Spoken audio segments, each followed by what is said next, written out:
ঈদে সড়ক, রেল ও নৌপথে দুর্ঘটনার সংখ্যা ৩৩৭টি, আর তাতে ৪৮৮ জন মারা গেছেন বলে জানিয়েছে যাত্রী কল্যাণ সমিতি।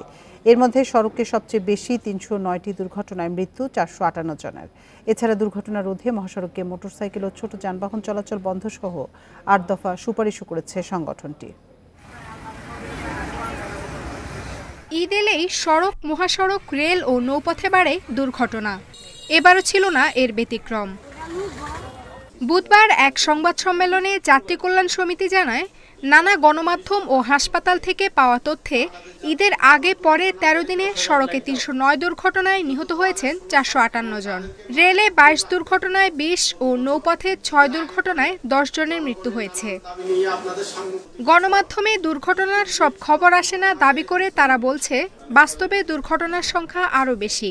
বিগত ১৫ দিনে সংবাদপত্রে প্রকাশিত তথ্য মতে ৩০৯টি সড়ক দুর্ঘটনায় ৩৩৬ জন নিহত, ৭৬২ জন আহত হয়েছে। অপরদিকে ঢাকার পঙ্গু হাসপাতালে তথ্য অনুযায়ী ঈদের আগে পরে ১৪ দিনে ১০৭৮ জন সড়ক দুর্ঘটনায় আহত রোগী ভর্তি হয়েছে। সংস্থাটির অভিযোগ, বিআরটিএ সহ সরকারের নানা সংস্থা পরিবহন মালিকদের নিয়ন্ত্রণ করতে ব্যর্থ, তাই সড়কে নানা অনিয়মে দুর্ঘটনা বাড়ছে। সরকার কৌশলগত পরিবহন পরিকল্পনা বাস্তবায়নে সম্পূর্ণ উদাসীন, তাই ছোট ছোট যানবাহন বাড়ছে, পাল্লা দিয়ে বাড়ছে দুর্ঘটনা। হাজার হাজার সড়ক দুর্ঘটনা ঘটলেও সড়ক নিরাপত্তায় কোনো গবেষণা নেই। সড়ক দুর্ঘটনার প্রকৃত দায়ী ব্যক্তিদের চিহ্নিত করা হচ্ছে না।